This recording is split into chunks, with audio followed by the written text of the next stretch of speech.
حضرات محترم، جیسے جیسے زندگی کا وقت گزر رہا ہے،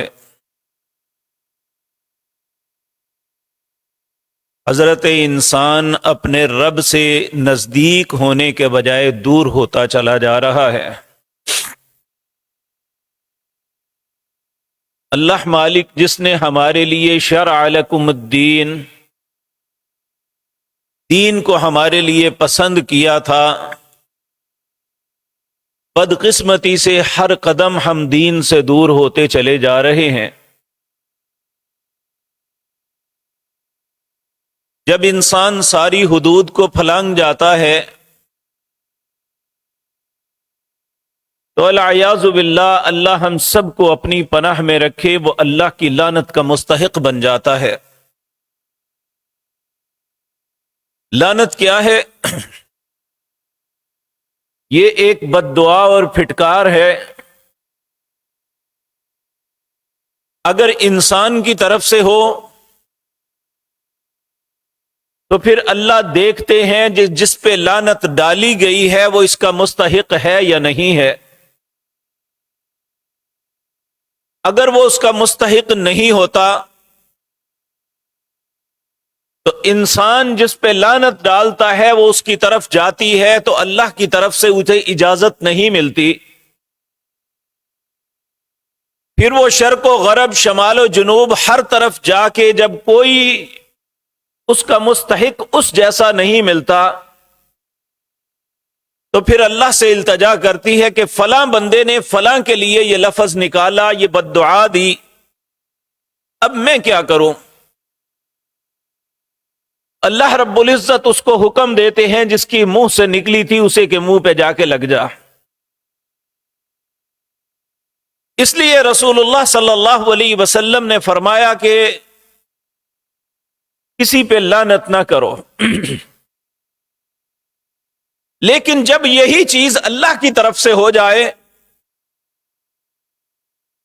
تو وہ انسان دنیا اور آخرت میں بربادی کا سبب بن جاتا ہے اس کے لیے۔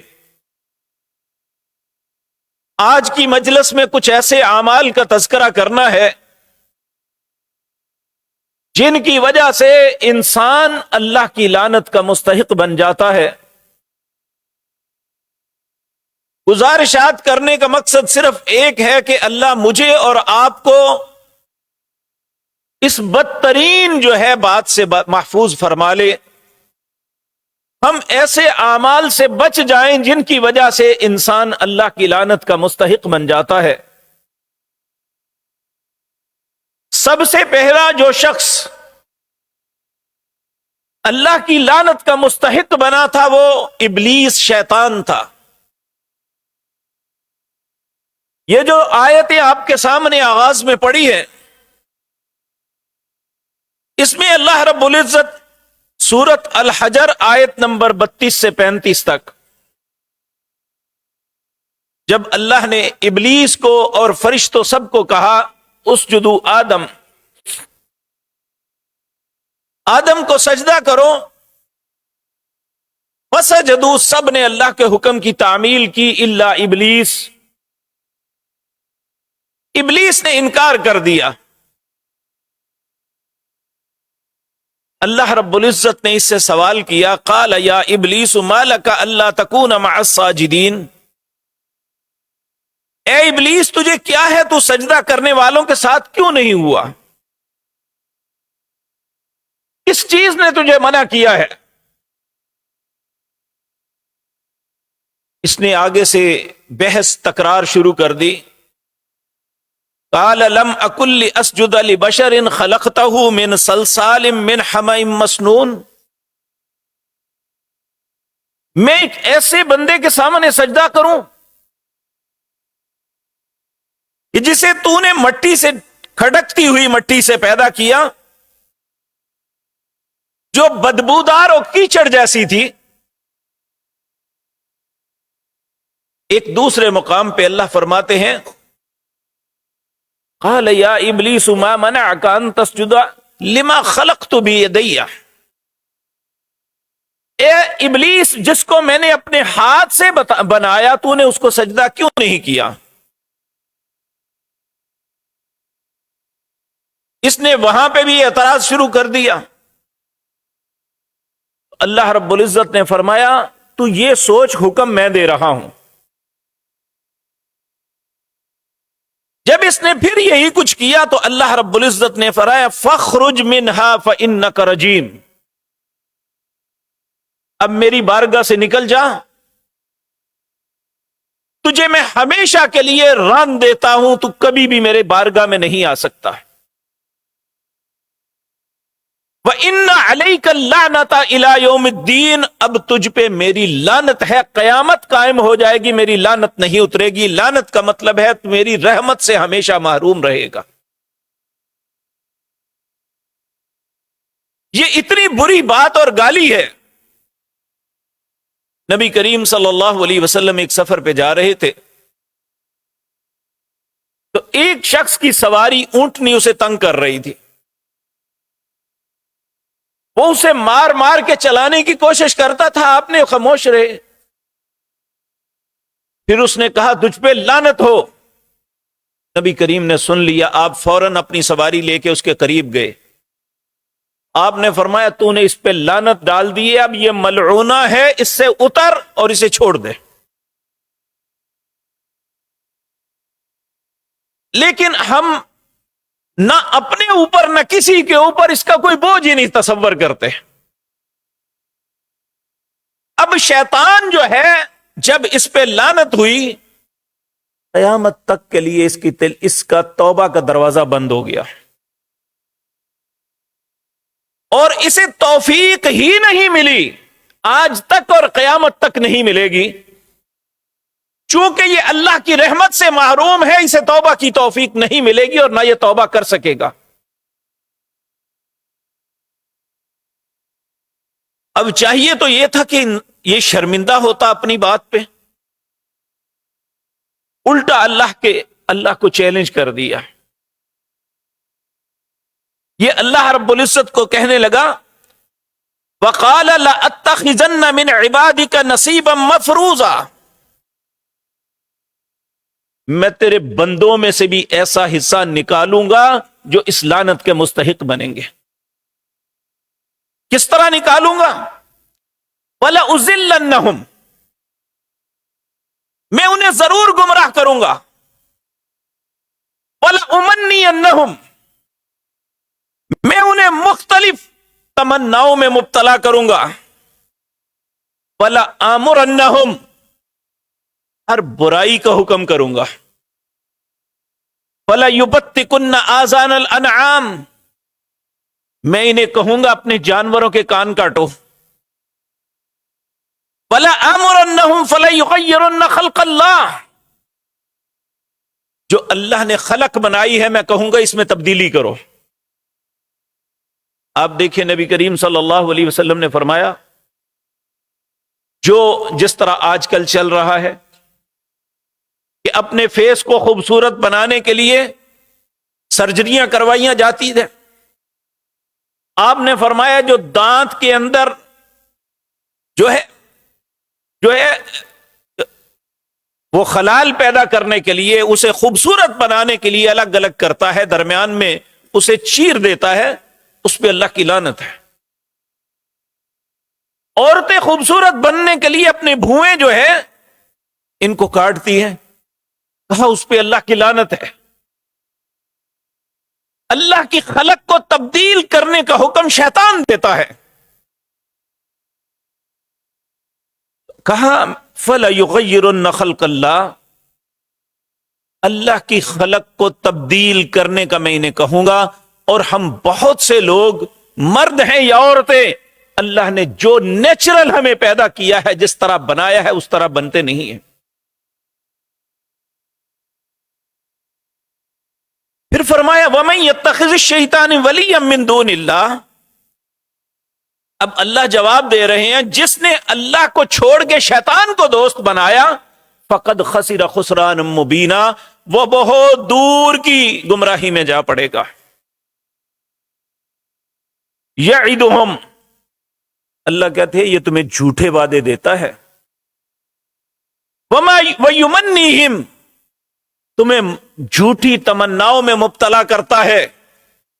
وَمَا يَعِدُهُمُ الشَّيْطَانُ إِلَّا غُرُورًا اور شیطان کا وعدہ دھوکے کے علاوہ کچھ نہیں ہے.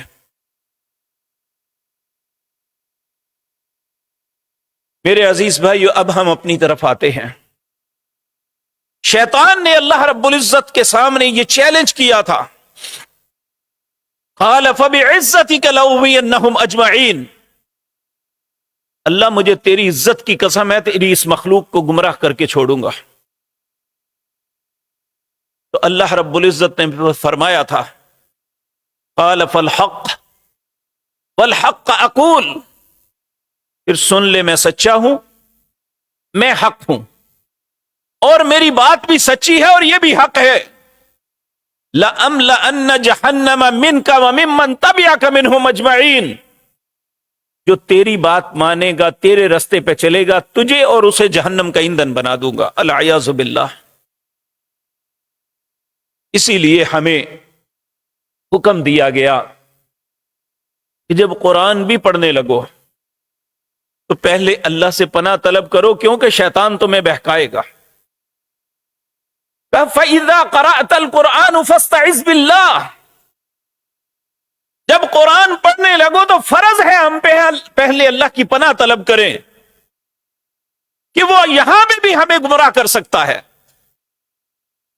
اسی طرح جب ہم نماز پڑھتے ہیں اللہ اکبر کہہ کے کھڑے ہوتے ہیں، سبحانک اللہم وبحمدک اللہم باعد، جو اللہ نے توفیق دی دعا کرتے ہیں. پھر سورت فاتحہ سے پہلے رسول اللہ نے حکمن فرمایا اب اپنی نماز کا آغاز اللہ سے پناہ طلب کر کے کرو. اعوذ باللہ من الشیطان الرجیم من حمزہ ونفخہ ونفثہ بسم اللہ الرحمن الرحیم. اب الحمدللہ رب العالمین. ایسا کیوں؟ نبی مکرم صلی اللہ علیہ وسلم نے ارشاد فرمایا ایک شیطان ہے جس کا نام خنزب ہے، یہ ابلیس کے علاوہ ہے. ابلیس نے اس کی ڈیوٹی یہ لگائی ہے کہ جب بھی انسان جو ہے کسی بھی نیکی اور بھلائی کے کام کا ارادہ کرتا ہے، خصوصاً نماز یا اللہ کے فرائض کی ادائیگی کے لیے اس کے دل میں خواہش پیدا ہوتی ہے، فوراً اسے تھپ تھپاتا ہے، بھئی ابھی بڑا وقت ہے، بھئی کذا و کذا، فلاں کام یاد کرو، فلاں کام یاد کرو. جب پھر بھی انسان، وہ خوش نصیب انسان جو اس کے بہکاوے میں نہیں آتا، اس کے وسوسے کو نظر انداز کرتا ہے، وہ نماز کے لیے جا کے کھڑا ہوتا ہے، یہ پھر بھی پیچھا نہیں چھوڑتا. نبی کریم صلی اللہ علیہ وسلم نے فرمایا وہاں بھی کہتا ہے اے ابن آدم، اے حوا کی بیٹی، تو نماز کے لیے چلا، اس کا سوچا، میں نے تمہیں روکا تو نہیں رکا، اب مجھے اللہ کی عزت کی قسم ہے تیری نماز کا کچھ حصہ تجھ سے چھین لوں گا. آپ نے فرمایا جب نماز کے لیے کھڑا ہوتا ہے تو فوراً انسان کے ذہن میں خیال ڈالتا ہے فہی کذا فہی کذا، فلاں بات یاد کرو، فلاں بات یاد کرو. ایک صحابی نے رسول اللہ صلی اللہ علیہ وسلم سے عرض کیا یا رسول اللہ صلی اللہ علیہ وسلم، جب میں نماز پڑھتا ہوں تو اتنے غلیظ خیال آتے ہیں جو عام زندگی میں سوچ بھی نہیں ہوتی، اور یقین جانیے ایسا ہوتا ہے کہ عام زندگی میں انسان کے تصور میں بھی وہ بات نہیں ہوتی، نماز میں وہ ایسا خیال ڈال دیتا ہے. آپ نے فرمایا جیسے ہی ایسا خیال آئے فاستعذ باللہ، فوراً اللہ سے پناہ طلب کرو. نبی کریم صلی اللہ علیہ وسلم نے بتایا نماز کے اندر ہی اعوذ باللہ من الشیطان الرجیم من حمزہ ونفخہ ونفثہ، اور پھر اپنے دل کے اوپر 3 دفعہ ایسے کرو. وہ صحابی کہتا ہے میں نے ایسا کیا تو مجھے خیالات آنے بند ہو گئے. تو شیطان جو ہے یہ اپنا حصہ وصول کرنے کے لیے قرآن کی تلاوت میں بھی اور نماز کی ادائیگی میں بھی پیچھے نہیں رہتا. اس لیے اس نے اللہ سے وعدہ کیا تھا کہ میں ایک حصہ ضرور حاصل کروں گا تیری اس مخلوق یعنی انسانوں میں سے. اللہ ان بد نصیب لوگوں میں ہمیں شامل نہ فرمائے. تو میرے عزیز بھائیوں، سب سے شیطان کے بعد انسانوں کے اندر اللہ کی لعنت کے مستحق وہ لوگ بنتے ہیں جو اللہ کو چھوڑ کے دوسروں کے سامنے سجدہ ریز ہوتے ہیں. رسول اللہ صلی اللہ علیہ وسلم نے فرمایا لعن اللہ الیہود والنصارى اتخذوا قبور انبیائہم مساجدا. اللہ کی لعنت ہو یہودیوں عیسائیوں پر، انہوں نے اپنے نبیوں کی قبروں کو سجدہ گاہ بنا لیا. ایک معنی اس کا کیا جاتا ہے انہوں نے اپنے نبیوں کی قبروں پہ مسجدیں بنا لی، اور ایک حدیث میں یہ بھی لفظ آتے ہیں کہ ان کا جب کوئی نیک انسان فوت ہوتا اس کی قبر بنا کے اس کو سجدہ گاہ بنا لیتے. بدقسمتی سے جس بات پہ اللہ نے، اس کے رسول نے یہود اور عیسائیوں پہ لعنت کی تھی، امت اسلام کے اندر بھی بہت سے لوگ یہ کام کر رہے ہیں. میں نے اپنی ان گناہگار آنکھوں کے سامنے رسول اللہ کی قبر کے سامنے اپنے اوپر چادر لپیٹ کے سجدہ کرتے ہوئے انسانوں کو دیکھا ہے. اور دوسری قبروں، اللہ رب العزت نے ایسے لوگوں پہ لعنت ڈالی ہے جس پہ اللہ لعنت ڈال دے، مجھے بتائیں اسے دنیا اور آخرت میں کہاں سے کوئی ٹھکانہ ملے گا. دوسری بات جس کی وجہ سے آج امت اسلام بہت سے تفرقوں میں مبتلا ہے، وہ ہے کتمان حق. حق بات کو صرف اس لیے چھپا دینا کہ وہ میرے مسلک کے خلاف ہے. ایسا عالم دین، ایسا شخص جاننے والا جس کو صحیح حقیقت حال کا علم ہے، وہ دو وجوہات کی بنیاد پہ لوگوں کو صحیح بات نہیں بتاتا. ایک یہ کہ صحیح بات اس کے مسلک کے خلاف ہے، دوسرا اس لیے نہیں بتاتا کہ لوگ ناراض نہ ہو جائیں. تو اللہ رب العزت نے سورۃ بقرہ آیت نمبر 159 دوسرے پارے کا تیسرا رکوع ہے، اللہ فرماتے ہیں ان الذین یکتمون ما انزلنا من البینات والہدی، بے شک وہ لوگ چھپاتے ہیں ما انزلنا جو ہم نے نازل کیا، من البینات واضح دلائل سے، والہدی اور ہدایت، من بعد ما بیناہ للناس اس کے بعد کہ وہ لوگوں کے سامنے ظاہر کر سکتا ہے، فی الکتاب کتاب میں، اور وہ نہیں کرتا، چھپا جاتا ہے. اولئک یلعنہم اللہ ویلعنہم اللاعنون، اس پہ اللہ کی لعنت ہے اور ساری مخلوق کی لعنت پڑے گی. آج ہم بہت سے لوگ اس بات کرتے ہیں کہ دیکھیں جی ہر شخص ممبر رسول پہ بیٹھا ہے، سامنے قرآن رکھا ہوا ہے، اور کس کی بات مانے کس کی چھوڑے، ایک کہتا ہے یہ کام کرو، دوسرا کہتا ہے نہ کرو. اور یہاں تک ہم کہتے ہیں جو مولوی نے کہا ہم نے مان لیا، اللہ جانے اور مولوی جانے. نہیں میرے بھائی، ایسے جان نہیں چھوٹے گی. یہ سورۃ احزاب ہے، اس کا آخری رکوع ہے. اللہ فرماتے ہیں یوم تقلب وجوہہم فی النار، اس دن بعض لوگوں کے چہرے کو پلٹ پلٹ کے جہنم کے آگ میں داغا جائے گا. یقولون یا لیتنا اطعنا اللہ واطعنا الرسول،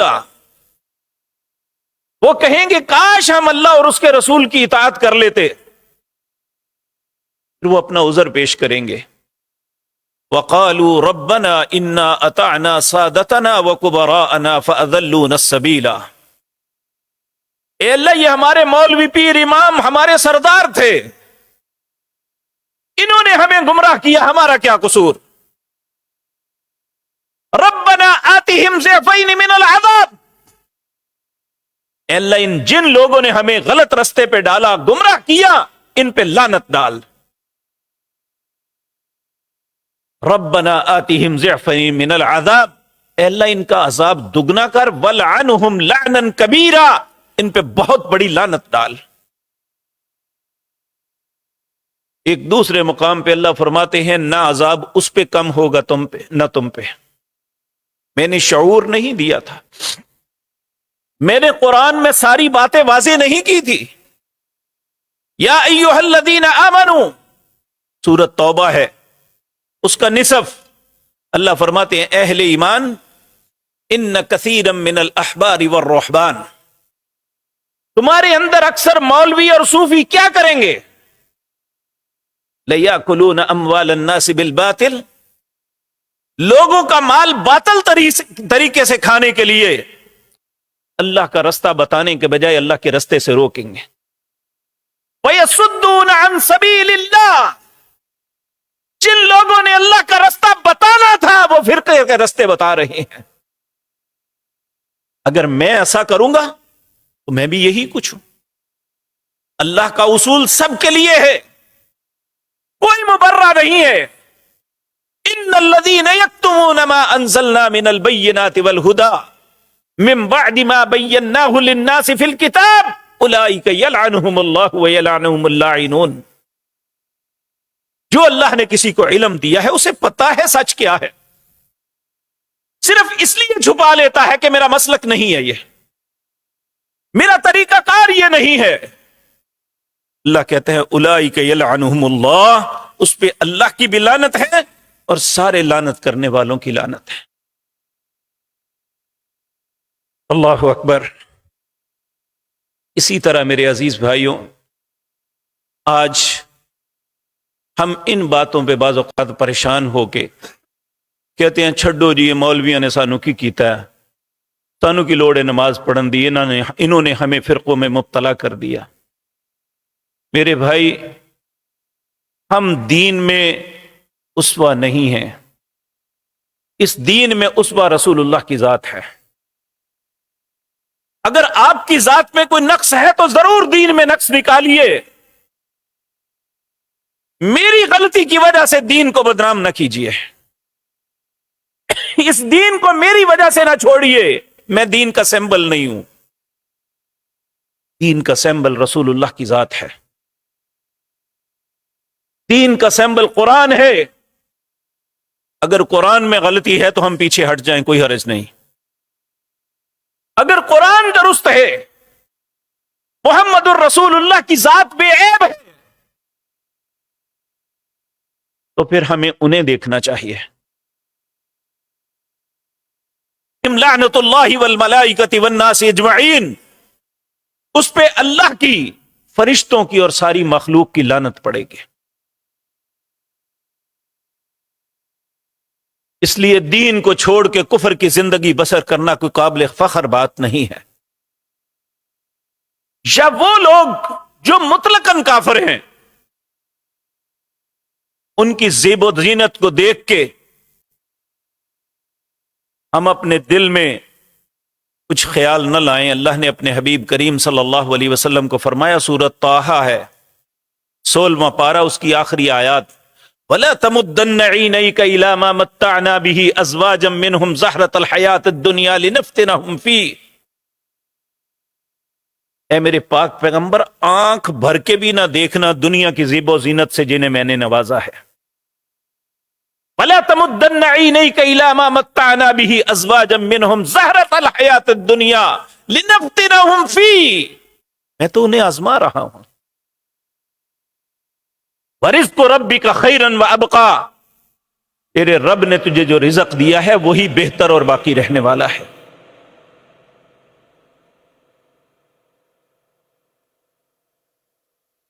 اسی طرح میرے عزیز بھائیوں، آج ایک ہماری کیفیت بن چکی ہے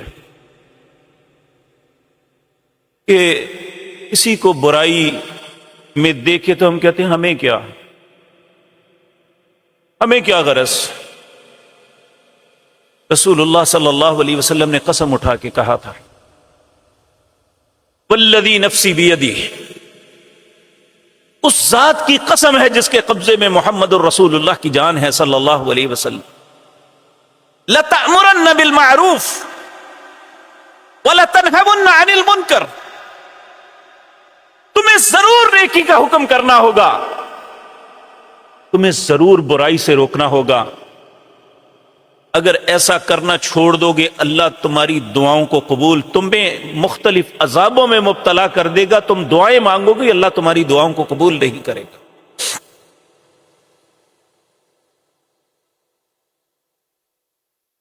اسی طرح میرے عزیز بھائیوں، بنی اسرائیل کے متعلق اللہ نے دو نبیوں کو حکم دیا، ایک داؤد علیہ السلام اور ایک عیسیٰ علیہ السلام۔ انہیں اسپیشلی بھیجا جاؤ، دو غلطیاں بہت بڑی ان میں پیدا ہو گئی ہیں، تم جا کے کیا کرو؟ لعن الذین کفروا من بنی اسرائیل علی لسان داؤد و عیسیٰ ابن مریم، اللہ نے لعنت کی ان لوگوں پر جنہوں نے کفر کیا بنی اسرائیل میں سے، علی لسان داؤد و عیسیٰ ابن مریم، حضرت داؤد علیہ السلام اور عیسیٰ بن مریم کی زبان سے۔ کیوں؟ ذالک بما عصوا، وہ بہت زیادہ گناہ کرنے لگے تھے، کانوا یعتدون، حد سے بڑھ گئے تھے۔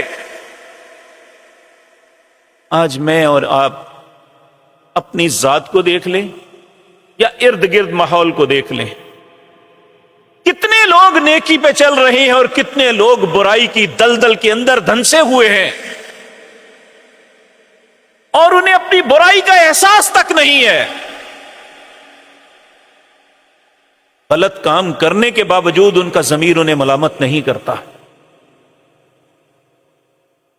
پہلی غلطی لعنت پڑنے کی کیا تھی؟ ذالک بما عصوا وکانوا یعتدون، گناہ بھی کرتے تھے، حد سے بھی بڑھ گئے تھے۔ دوسری غلطی کیا تھی؟ کانوا لا یتناہون عن منکر فعلوہ، وہ کسی کو برائی کرتے ہوئے دیکھ کے منع نہیں کرتے۔ لبئس ما کانوا یفعلون، اللہ کہتے ہیں یہ اتنا برا کام تھا جو مجھے قطعاً پسند نہیں تھا۔ آج میں اور آپ بھی اپنے معاشرے میں، اپنے ارد گرد ماحول کے اندر دیکھ لیں، کیا یہ غلطیاں ہمارے اندر بھی پیدا نہیں ہو چکی؟ سیدنا عبداللہ بن عمر رضی اللہ تعالیٰ عنہ نے کہا تھا کہ تورات اور انجیل کے بعد تو قرآن نازل ہوا، ان کی غلطیوں کی نشاندہی ہو گئی، اگر قرآن کے بعد کوئی کتاب نازل ہونی ہوتی تو اللہ ہماری بھی غلطیوں کو اسی طرح بیان فرماتے۔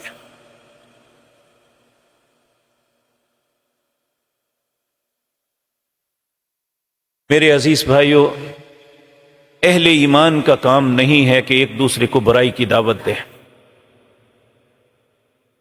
اہل ایمان کا کام یہ ہے کہ وہ ایک دوسرے کو بھلائی کی طرف بلائیں، ایک دوسرے کی بھلائی کا سوچیں،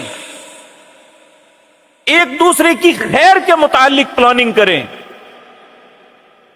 یہ تو منافق کا کام ہے کہ وہ ہر دوسرے کے ساتھ دھوکہ کرتا ہے، اہل ایمان کی سرشت نہیں ہے۔ اللہ رب العزت سورۃ توبہ اس کی آیت نمبر 67 اور 68 اللہ فرماتے ہیں المنافقون والمنافقات بعضهم من بعض،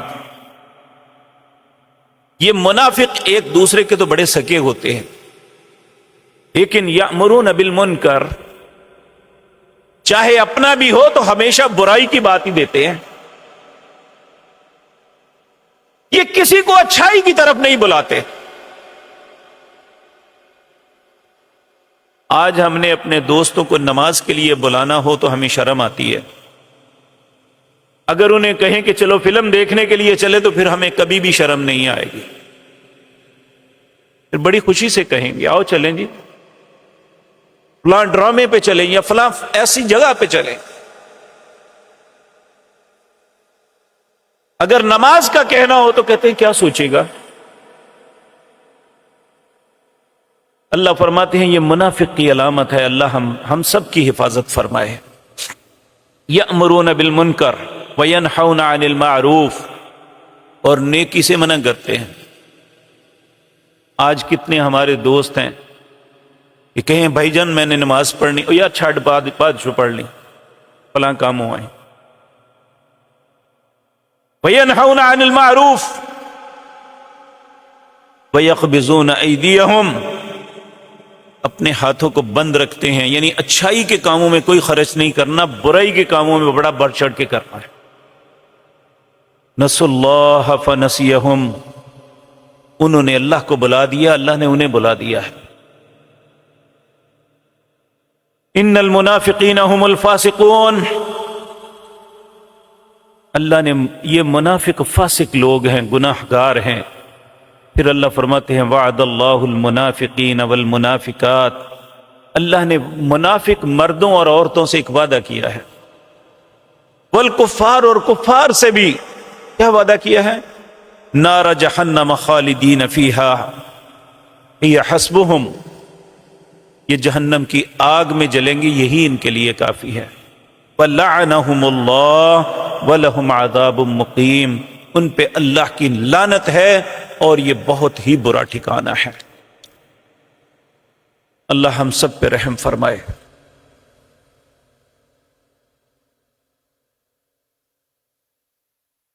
اسی طرح میرے عزیز بھائیو، نبی کریم صلی اللہ علیہ وسلم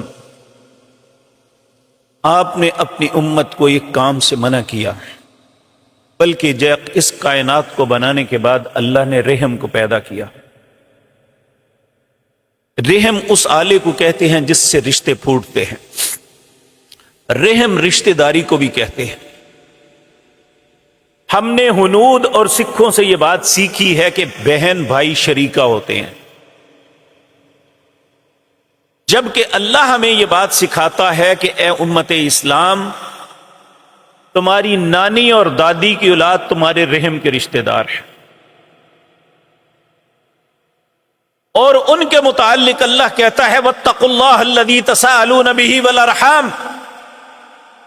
اس ذات سے ڈرنا جس نے رحم کے رشتہ داروں کے متعلق تم سے سوال کرنا ہے۔ ہم انہیں شریکہ بنا کے ان کے ساتھ بلکہ چند مرلوں کے لیے بھائی بھائی کو مارنے پہ تل جاتا ہے۔ آپ کے سامنے یہ بات آج سے 1.5 مہینہ پہلے عرض کی تھی کہ اسی ملک کے اندر یہ واقعہ ہوا کہ ماں کو بچے نے مار دیا، اور وہ بیچاری مرنے سے پہلے کہنے لگی کہ میرے بیٹے کا دھیان رکھنا، اس کو کھانا وقت پہ دینا۔ تو کس بات پہ مارا؟ کہ وہ چند مرلے میرے حصے میں آ جائیں؟ العیاذ باللہ، اتنا سفید خون ہو چکا ہمارا۔ جس بات سے اللہ نے منع کیا ہے وہ جان بوجھ کے کر رہے ہیں، اور جس بات کا حکم اللہ نے دیا ہے ان باتوں کی طرف توجہ ہی نہیں۔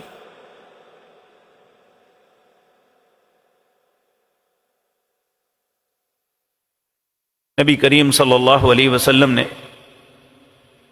اللہ رب العزت نے سورۃ محمد میں فرمایا هل عصیتم ان تولیتم ان تفسدوا فی الارض وتقطعوا ارحامکم اولئک الذین لعنهم اللہ فاصمهم واعمی ابصارهم، جب تم نے جہاد سے ہی منہ موڑ لیا اور زمین میں امن و امان قائم کرنے کے بجائے فساد ہی پھیلاتے رہے، وَتُقَطِّعُوا أَرْحَامَكُمْ، اپنے رشتہ داروں تک کو کاٹ دیا،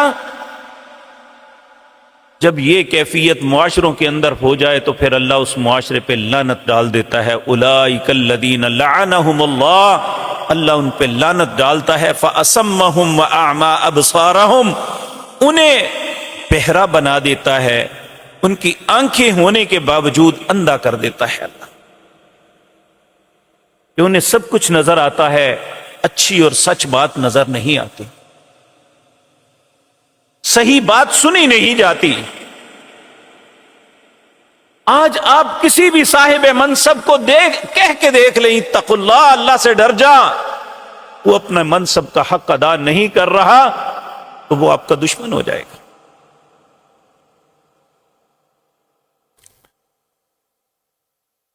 دوسرے مقام پہ اللہ سورۃ بقرہ میں فرماتے ہیں الذین ینقضون عہد اللہ من بعد میثاقہ، وہ لوگ جو اللہ سے کیے ہوئے عہد کو توڑ دیتے ہیں، وَيَقْطَعُونَ مَا أَمَرَ اللَّهُ بِهِ أَن يُوصَلَ، اور ان رشتوں کو کاٹ دیتے ہیں جن کو ملانے کا اللہ نے حکم دیا ہے، وَيُفْسِدُونَ فِي الْأَرْضِ، اور زمین میں فساد کے متمنی ہیں، أُولَئِكَ هُمُ الْخَاسِرُونَ، انہیں کوئی فائدہ نہیں ملے گا، یہ زمین میں خسارہ پانے والے۔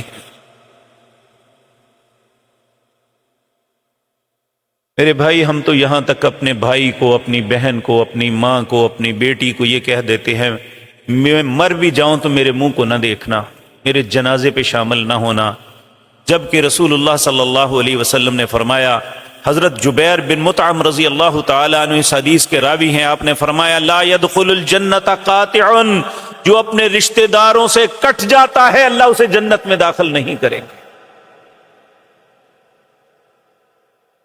اور یہ غلطیاں ہم سے ہو رہی ہیں میرے پیارے بھائیوں، دانستہ یا نہ دانستہ یہ غلطیاں ہم کر رہے۔ اللہ کے قانون ولن تجد لسنت اللہ تبدیلا، ہم بہت زیادہ ایک غلط کام کریں گے تو اللہ کا قانون نہیں بدل جائے گا۔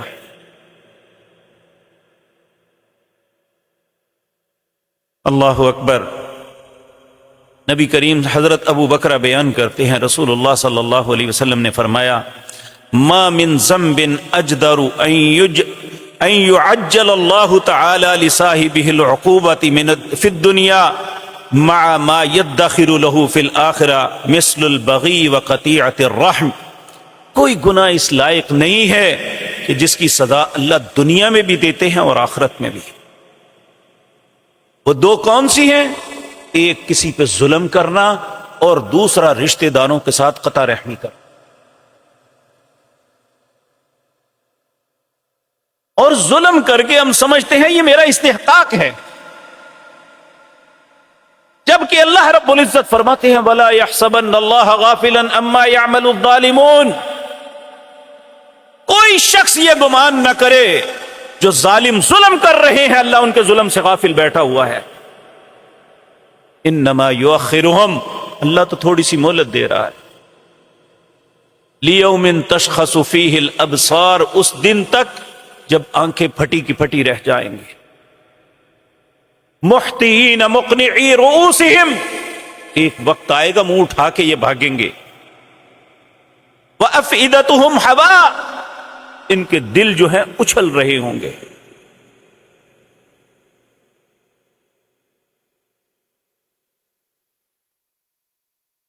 اس وقت پھر انسان کہے گا کاش مجھے تھوڑا سا وقت مل جائے،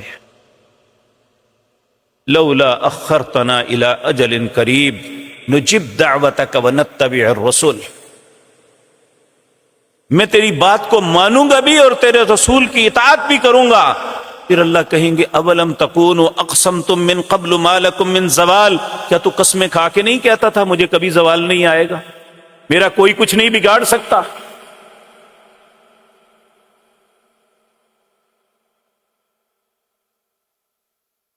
میرے بھائیو، کچھ ایسی باتیں ہیں شاید ہمارے ذہن کے کسی کونے میں بھی یہ بات نہ ہو کہ اس سے بھی اللہ کی لعنت کا مستحق بن جاتا ہے انسان۔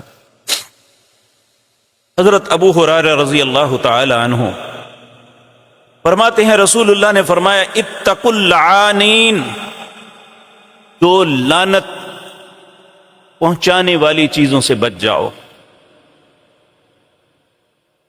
پوچھا گیا وَمَا اللَّعَانَانِ یا رسول اللہ صلی اللہ علیہ وسلم، وہ دو ایسی کون سی چیزیں ہیں جن پہ لعنت کا مستحق انسان بن جاتا ہے؟ قال رسول اللہ صلی اللہ علیہ وسلم نے فرمایا الذی یتخلی فی طریق الناس، جو لوگوں کے رستے میں غلاظت کرتا ہے، گند ڈالتا ہے، او فی ظلہم، یا جس سائے میں لوگ بیٹھتے ہیں اس سائے میں وہ پخانہ کرتا ہے یا گند ڈال دیتا ہے۔ اب آپ دیکھ لیں اپنی دکانوں کی صفائی کر کے ہم کہاں پھینکتے ہیں، اپنے گھروں کی صفائی کر کے اپنے رستے کے درمیان پھینکتے ہیں، اور شاید ہم نے زندگی میں کبھی سوچا بھی نہ ہوگا یہ اتنا بڑا گناہ ہے۔ اس سے ہم اپنے ارد گرد ماحول کو بھی گندا کرتے ہیں اور بیماریوں کا سبب بھی بنتے ہیں۔ میں ایک دفعہ سعودی عرب کا ایک شہر ہے جبیل، میری بیٹی ہے وہاں ملنے کے لیے گیا، وہاں 30 کلومیٹر کی بیچ بنی ہوئی ہے، اتنا چل کے گئے، پوری بیچ پہ لوگ کھانے بھی کھا رہے تھے، سب کچھ کر رہے تھے، لیکن جب اٹھتے سارا کچھ اکٹھا کر کے باسکٹ میں ڈالتے تھے، ایک چھوٹا سا ریپر بھی زمین پہ نہیں پڑا ہوا دیکھا۔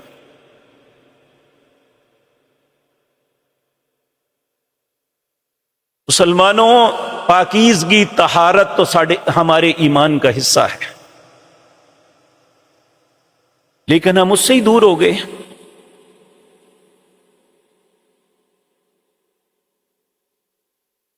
تو رسول اللہ صلی اللہ، یہ صحیح مسلم کے اندر حدیث نمبر 2609 ہے۔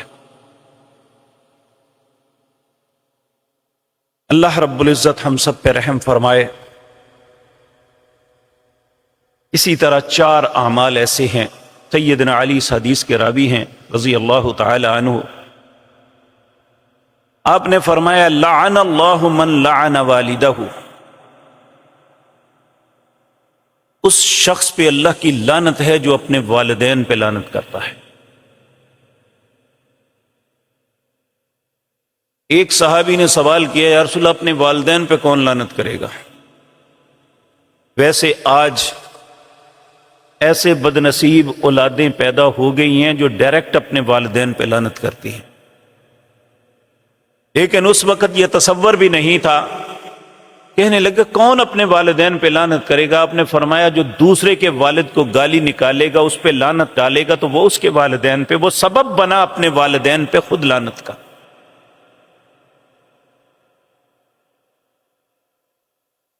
دوسرا آپ نے فرمایا وَلَعَنَ اللَّهُ مَنْ ذَبَحَ لِغَيْرِ اللَّهِ، جس نے جانور ذبح کیا اللہ کے نام کو چھوڑ کے دوسرے کے نام پہ۔ اور تیسرا وہ شخص وَلَعَنَ اللَّهُ مَنْ آوَى مُحْدِثًا، اللہ کی اس بندے پہ لعنت ہے جو دین کے اندر ایسی چیز ایجاد کرتا ہے جو رسول اللہ نے نہیں کہی۔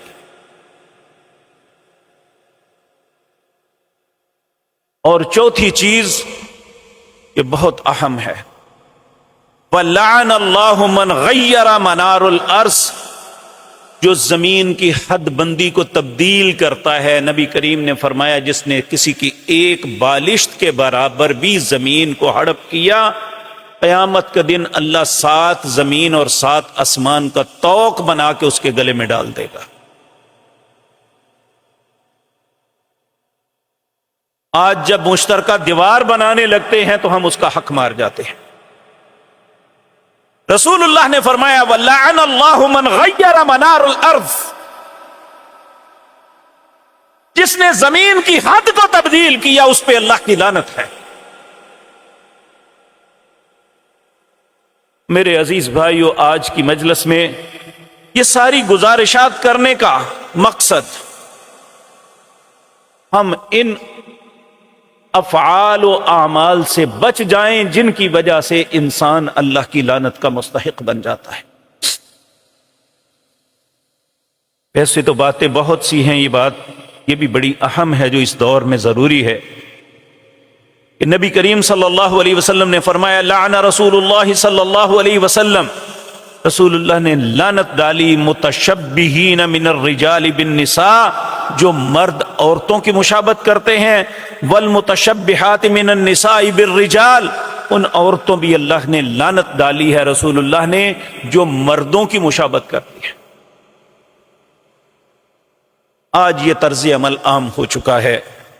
اللہ رب العزت مسلمانوں پر رحم فرمائے، ہم سب کو اللہ کی لعنت سے محفوظ رکھے، ہمیں ایسے اعمال سے بچا کے رکھے جو شیطان ہم میں سے حصہ وصول کرنے کے لیے ہم سے ایسے اعمال و افعال کرواتا ہے جس کی وجہ سے انسان اللہ کی لعنت کا مستحق بن جاتا ہے۔ اللہ رب العزت ہم سب کو بلکہ ہر مسلمان مرد و عورت کو ان افعال و اعمال سے محفوظ رکھے۔ اقول قولی ھذا واستغفر اللہ۔